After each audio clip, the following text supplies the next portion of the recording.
Thank you. Good afternoon. Today we are announcing the COVID contact and tracing system and initiative in the state of Washington.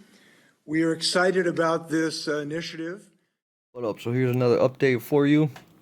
It's going to be a video from the governor of Washington, the state of Washington, and about COVID or the contact tracing.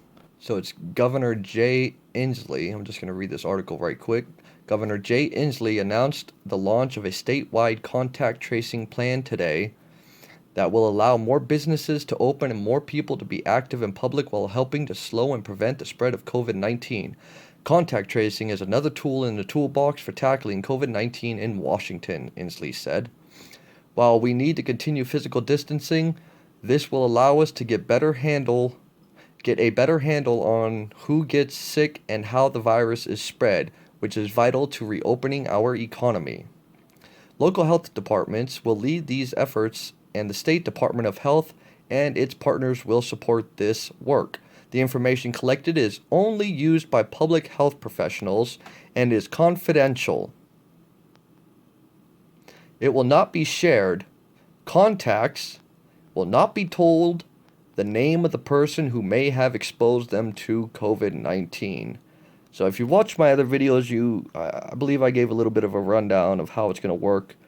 But for anyone who has not seen my previous videos, basically contact tracing is when somebody is identified and tests positive for COVID-19, these contact tracing teams will basically interrogate the person.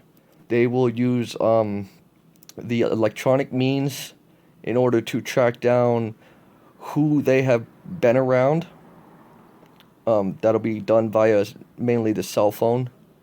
So that's what they're talking about. Contacts will not be told. So you'll get a phone call or somebody will come to your house and they will say they're from the contact tracing team or whatever the hell they say. I don't know. Or from the Department of Health or something, whatever they say. But they're contact tracers. All right. And these contact tracers will tell you, oh, we've come to inform you that you've been exposed, that you possibly have been exposed to a person that is tested positive for COVID-19. But they're not going to tell you who the person is. Notice that. They're not going to tell you who it is so that you can do your own independent verification of whether or not that's true or not. God, that opens up a whole window for the government to abuse the crap out of this. Think about it. Now you can just have people show up at your house and say, oh, by the way, we believe you were exposed. Really? Well, who was I around that had it? Oh, we're not going to tell you. Here's the first screen, contact tracing. Gives you a good idea. I'll roll the clips of the governor's, what is it? This the conference? Yeah, Governor Inslee's press conference on COVID-19. This aired yesterday, I believe. Yeah, May 12th at 1:30 p.m. And one more thing. If you would like for me to make a very detailed video that explains explicitly and I show you the government documents, because I mean these people these governors, whoever's doing these freaking briefings in your town or in your city and stuff, they're not telling you the whole truth. So if you would like for me to make a video explaining everything in detail, showing you the government documents, alright, leave a comment in the comment section saying that you would like that. Subscribe to my channel and I will take the time to make that video. I already have most of the resources already saved. I've been saving up because this is a video I have been meaning to do, but I want the video to be perfect so that anybody that watches it can understand it very clearly.